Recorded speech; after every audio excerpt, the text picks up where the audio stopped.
Coucou tout le monde, c'est Florence, j'espère que vous allez bien. Aujourd'hui, je vous retrouve pour vous parler de l'oracle Les Amours de Marlowe. Donc, c'est un oracle de la collection Soul Shadow. Donc, c'est une collaboration entre la youtubeuse Yéna, qui a une chaîne qui s'appelle Soul Shadow, et la maison Grimaud.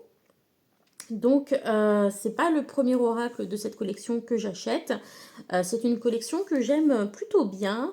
J'avais déjà 3 des 4 oracles qui sont sortis lors de la première vague de cette collection. Donc, j'ai l'oracle de Lucie, la divination selon Jack et la voyance cache de Joe.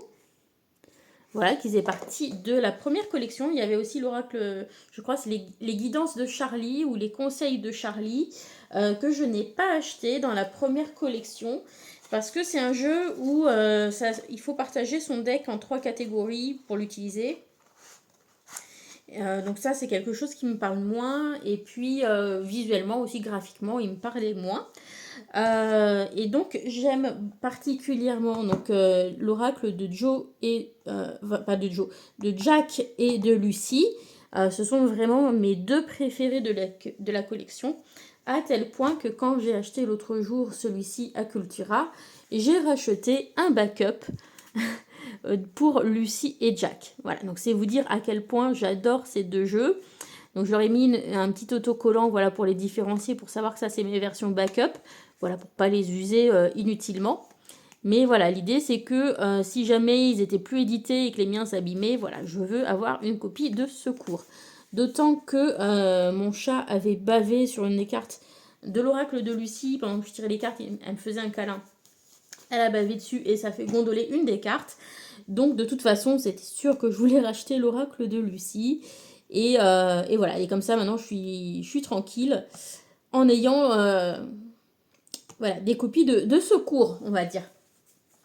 Donc chacun de ces jeux de la collection Soul Shadow est vendu au prix de 12,99 € l'unité. Et donc après avoir sorti les 4 jeux Lucie, Jack, Joe et Charlie, elle en a ressorti 4.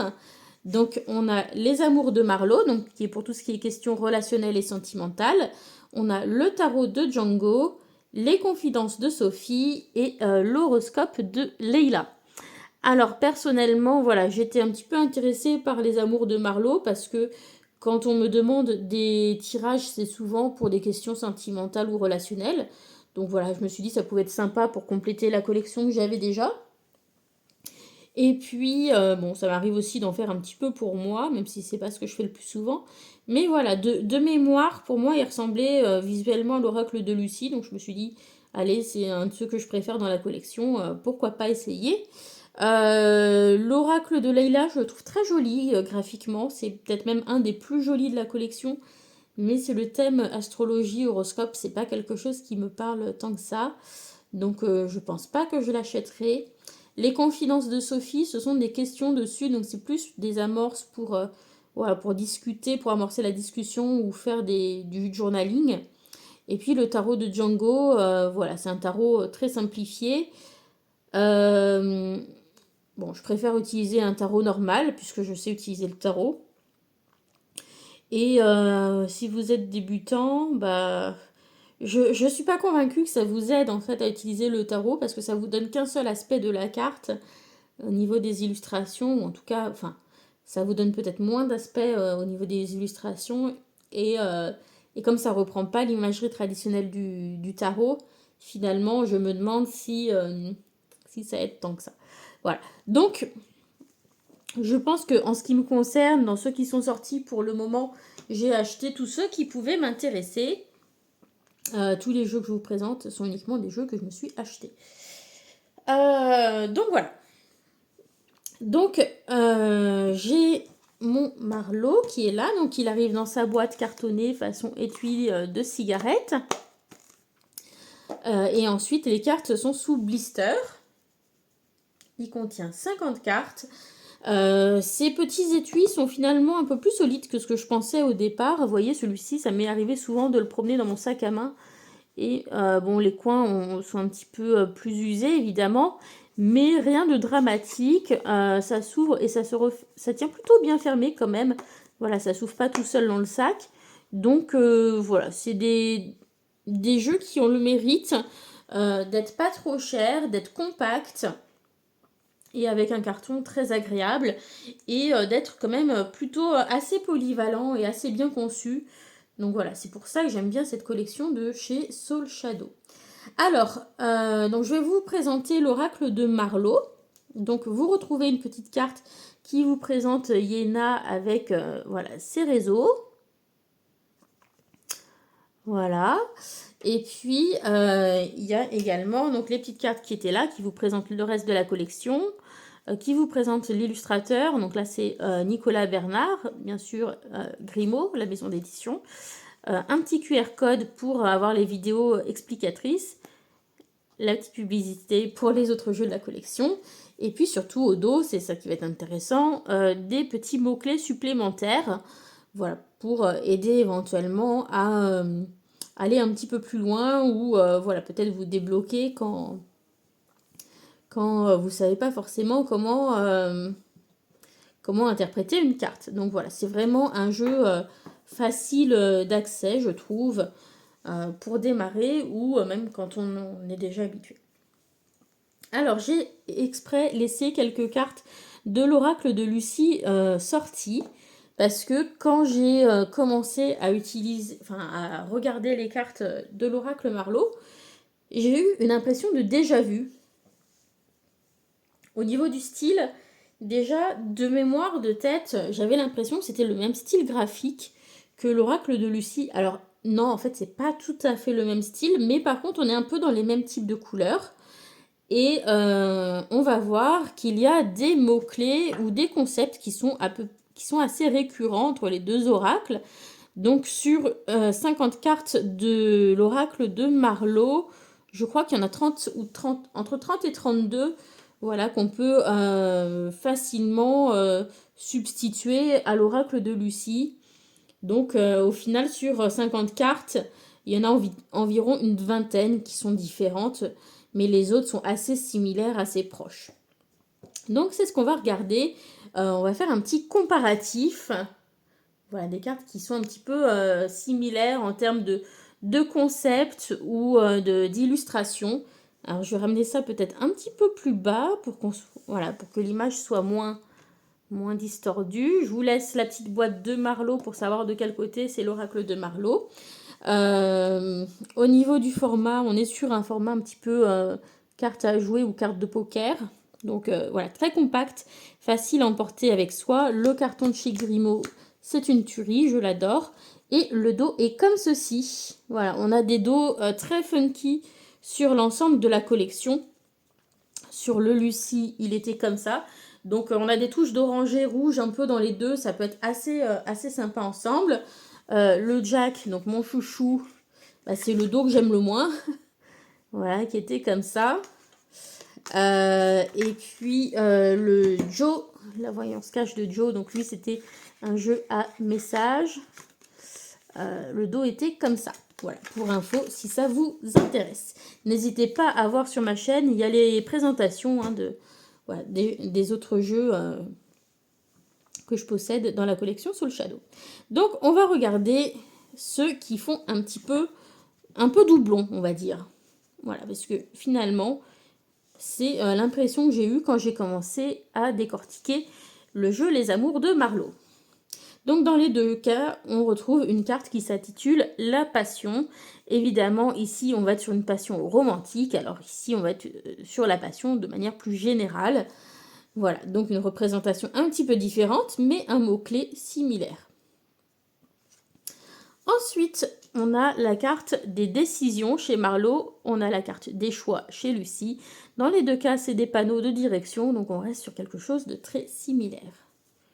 D'ailleurs, la police d'écriture aussi est similaire. Donc ça m'arrive aussi quand je les mélange d'interchanger sans le faire exprès parce que finalement les styles sont quand même un petit peu proches. On a une carte des nouvelles dans les deux jeux. Et là, on va également avoir une carte des échanges avec un téléphone portable. Donc, on comprend pourquoi il y a 2 cartes dans le jeu de Marlowe. La carte des échanges, hein, ça va pouvoir nous parler de séduction via les réseaux, etc. Ce genre de choses, de s'envoyer des petits messages. Et voilà, les nouvelles, le fait de donner des nouvelles, etc. Donc c'est un petit peu différent, mais voilà, on retrouve des choses un petit peu ressemblantes. Puis évidemment, les nouvelles, c'est le même mot-clé. Là aussi, on va avoir un concept un peu similaire. Donc on a la trahison et la tromperie. Dans les 2 cas, ça a l'air assez douloureux. On a la carte des présents, donc avec un cadeau dans les 2 cas. D'ailleurs, celui-ci fait même plus romantique que celui du côté de Marlowe. Voilà, donc cadeau, présent, voilà. On est sur la même chose. On a une carte des illusions, donc illusion, illusion, avec le symbole du masque. Donc là encore, quelque chose de très ressemblant. Graphiquement, j'ai quand même une préférence pour le style de l'oracle de Lucie. Voilà, celui-ci, des fois, j'aime un petit peu moins certaines cartes. Ensuite, dans les 2 cas, on a une carte qui s'appelle la fuite. Voilà. Une carte qui s'intitule la stabilité.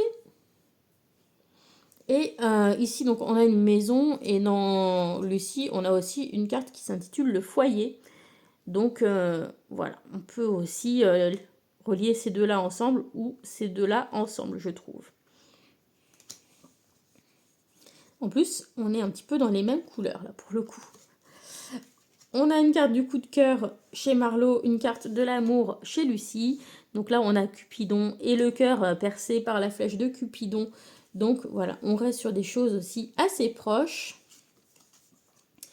Le flirt, la séduction, donc là aussi, on est un peu sur la même vibe. On a le compromis et l'accord, donc là on a le même symbole, celui de la poignée de main. Et puis on comprend bien que si on fait des compromis, c'est pour parvenir à un accord. Donc finalement, on reste sur quelque chose d'assez semblable.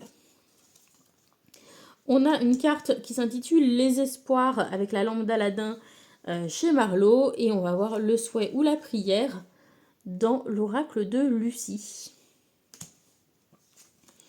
On va avoir une carte de la connexion chez Marlowe et une carte de l'union chez Lucie. Évidemment, l'union, bah, voilà, quand on a des alliances, on voit bien quel est le lien entre les deux. Et puis, on a un mélange, voilà, ici, c'est des 2 alliances et ici, des tresses de cheveux. Donc, voilà, on est sur quelque chose d'assez similaire. Et même dans les couleurs, avec ce mauve des 2 côtés, on est un petit peu dans la même ambiance. On va retrouver le symbole de l'éclair dans les 2 jeux, avec l'imprévu et la révélation. Donc une énergie un petit peu inspirée de la tour du tarot dans les 2 cas, je trouve.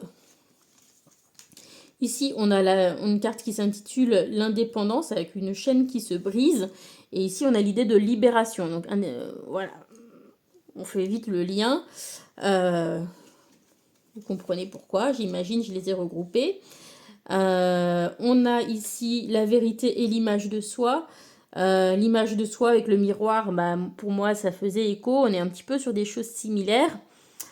Voilà, qu'est-ce que je projette, comment je me vois, quelle est la vérité, etc. Dans le jeu de Lucie, on a une carte qui s'intitule le retard. Chez Marlowe, on a une carte du temps et de la patience. Donc voilà, on comprend aussi quel lien on peut faire entre ces cartes. Il y a un côté un petit peu plus cartoon, un peu plus BD, je trouve, dans les illustrations du jeu Marlowe. Et je pense que c'est ça que j'aime un petit peu moins par rapport à l'oracle de Lucie. Ensuite, on a une carte de l'observation, on a une carte de l'espion. Bon, observation, espion, on a un peu l'idée de regarder ce qui se passe, d'être attentif. Donc on va retrouver des choses un petit peu de méfiance peut-être aussi. Voilà, on va retrouver des choses un peu similaires. Transformation et la fin. Donc transformation, hein, c'est souvent un mot-clé qui est associé à la carte de la mort dans le tarot. Ici, il y a la mort, mais il y a une sorte de transformation avec ces fleurs qui repoussent, etc. Donc voilà, moi c'est le lien que j'ai fait entre ces 2 cartes-là. Et puis, on a les palmiers, hein, l'île avec les cocotiers. Donc, voilà, on est aussi sur un symbole un peu similaire, avec ici le thème de l'évasion, ici le thème du repos. Mais celle-ci, quand elle tombe dans les tirages, des fois, ça parle de voyage, d'évasion, d'envie d'ailleurs. Je la lis pas toujours comme le repos. Celle-ci, c'est l'évasion. Parfois, je pense, je la verrai aussi comme l'isolement, la solitude. Voilà, je ne me contenterai pas de ce mot-clé qui est sur la carte. D'ailleurs, si on va voir dans les mots-clés ici, il y en a plusieurs qui sont proposés. Donc, vacances, escapade, liberté. Bon, elle ne propose pas solitude, mais pour moi, c'est quelque chose que je pourrais aussi associer à cette carte. En tout cas, envie de solitude, peut-être. Voilà, donc ça, c'est pour les cartes qui étaient un petit peu ressemblantes. Et puis maintenant, on va découvrir le reste des cartes de l'oracle de Marleau. Donc la simplicité, la visite, la nostalgie, la guérison, l'écoute, l'équilibre, la récurrence. C'est le fait que quelque chose se répète, hein, d'où les petits panneaux déjà vus. L'unité, la dépendance. Voilà, c'est une des cartes que j'ai trouvé sympa dans l'oracle de Marleau. Voilà, j'avais le souvenir de cette carte qui m'a fait penser un peu à l'univers du jeu de Lucie. Et je me suis dit, ouais, allez, je me laisse tenter. Voilà. L'éloquence, donc avec ce perroquet qui nous fait parler un petit peu au beau parleur aussi.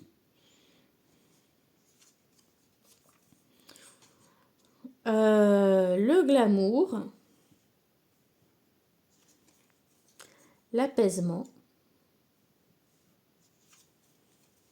les repères, le chasseur, les influences, la toxicité. Hein, donc la toxicité, on va pouvoir l'utiliser pour parler d'une relation qui est abusive, d'une relation qui part sur de mauvaises bases, où il y a de la jalousie, des comportements voilà, qui vont poser problème, etc. Des comportements qui font souffrir. L'opposition, l'absence, les turbulences,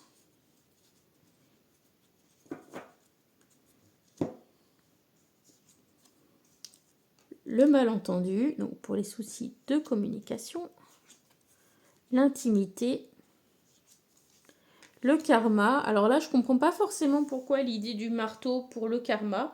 Vous me direz si vous, ça vous parle comme image pour le karma. Dans ce cas-là, vous m'expliquerez pourquoi. L'ouverture.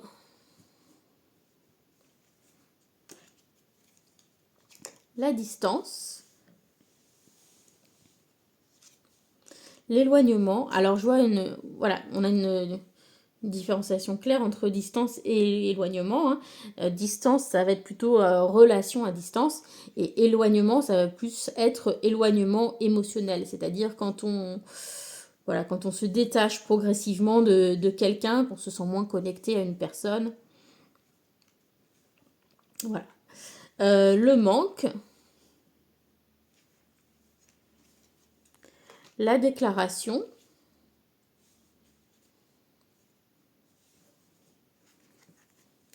Et la loyauté, hein, qui va être voilà, la loyauté ou la fidélité.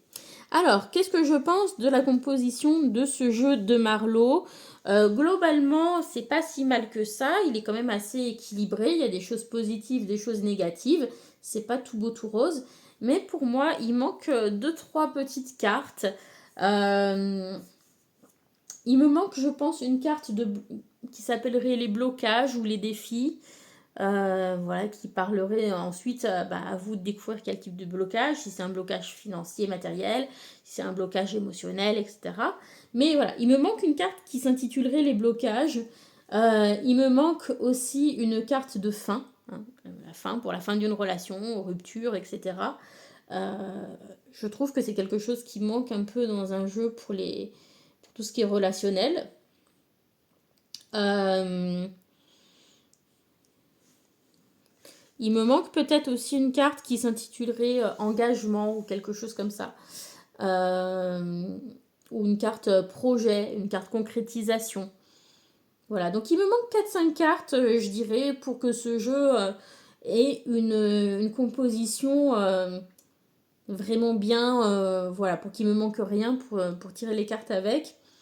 Après, du coup, rien n'empêche de l'utiliser en complément de l'oracle de Lucie, parce que les deux, je pense, pourront se marier assez facilement, que ce soit d'un point de vue graphique ou autre. On va peut-être avoir justement un petit peu des mots-clés qui peuvent nous manquer, hein, dans l'oracle de Marlowe, dans le jeu de Lucie. Donc voilà, ne pas hésiter à les utiliser en complément l'un de l'autre pour avoir un tirage complet et avoir toutes les nuances. Voilà. Voilà, je trouve juste qu'il manque 4-5 cartes pour qu'on ait quelque chose de vraiment complet sur voilà, les questions relationnelles, que ce soit sentimentales, amoureuses ou autres. Mais voilà, je trouve qu'il manque une ou deux petites cartes importantes dans ce jeu. Après, voilà, je pense que par rapport au jeu que je possède, il sera facile à associer à tous les autres jeux. Voilà, pour des raisons évidentes, il va assez bien avec Lucie, je trouve. On a des symboles qui vont pouvoir se confirmer les uns les autres. On va pouvoir aussi avoir des notions qui se complètent un petit peu. Il va pouvoir être pas mal en confirmation d'un tirage de la divination selon Jack. Donc quand j'utilise celui-ci, j'aime bien faire un tirage en croix. Je vous montre rapidement pour ceux qui n'auraient pas vu mes vidéos que j'avais fait l'année dernière sur ce jeu. Mais j'aime bien faire un tirage en croix où je vais mettre les choses, hop, comme ça. Oh bah dis donc, beaucoup de piques là qui sort. Bon, je pense, de toute façon, je suis pas en train de penser à un tirage, je suis en train juste d'étaler les cartes. Et donc, ce que je fais ensuite, c'est que je mélange pas, là. Mais voilà, je mets les cartes de confirmation dans les coins. Donc là, ça ne veut strictement rien dire parce que du coup, j'ai pas remélangé les cartes, je les ai pas, voilà, j'ai pas pensé à une question, etc. Mais voilà, ça peut être utilisé comme ça. Donc quand j'utilise ça, je vais regarder un petit peu quels sont les mots-clés, hein. Et puis généralement, les cartes qui sont dans le coin vont servir de confirmation. Donc par exemple, ici, on peut avoir un consultant qui est anxieux ou nerveux par rapport à sa situation amoureuse, peut-être à cause de quelque chose qui aura été confié par l'autre. Du coup, voilà, il y a peut-être le mental qui est trop présent. Peut-être aussi une influence extérieure qui peut être un peu pesante. On a des actes manqués, des choses où on est passé à côté. Et donc peut-être bien que le consultant se soit déclaré, eh bien voilà, il y a peut-être un manque dans la relation, un éloignement progressif, et puis peut-être la distance aussi, l'influence importante, un peu lourde, c'est peut-être la distance, voilà, qui fait que ça marche pas trop, etc. Donc voilà, comment on peut utiliser ça. Et puis on peut imaginer aussi rajouter ensuite une couche avec Lucie, pourquoi pas. Voilà, donc là je vais pas m'amuser à interpréter parce que du coup c'est pas du tout un vrai tirage, mais voilà. Autre utilisation qu'on peut imaginer si on veut mélanger ces jeux, ça va être, si on a une question particulière en tête, c'est de choisir une carte qui va être notre significateur dans le jeu. Par exemple, la loyauté. Je veux savoir si mon conjoint m'est loyal. Donc, je vais sortir ma carte significateur. Et puis, je vais prendre, par exemple, la voyance cache de Joe. Et demander, voilà, mon conjoint m'est-il loyal, m'est-il fidèle?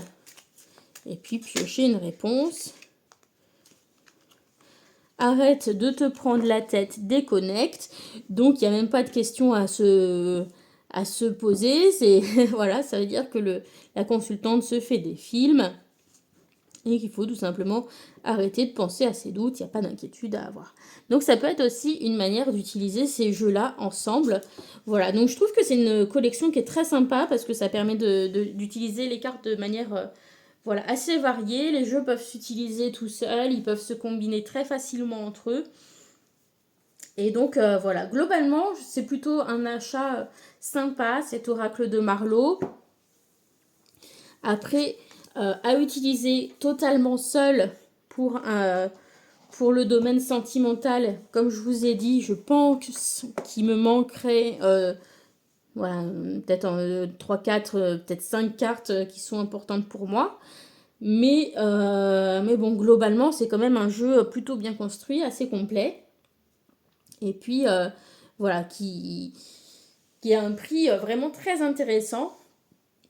Et voilà, on a, je trouve, un produit qui en plus est agréable à manipuler, qui est satisfaisant au niveau de la qualité, etc. Donc, est-ce que je vous recommande Les Amours de Marlowe? Bah, j'ai quand même tendance à dire plutôt oui. Plutôt oui si vous pouvez l'accompagner un petit peu d'autres choses pour voilà, compléter peut-être les 2-3 petites notions qui peut lui manquer. Voilà, j'espère que ça vous a plu. Je vous dis à bientôt et on se retrouve dans d'autres vidéos. Passez une bonne journée. Bye bye.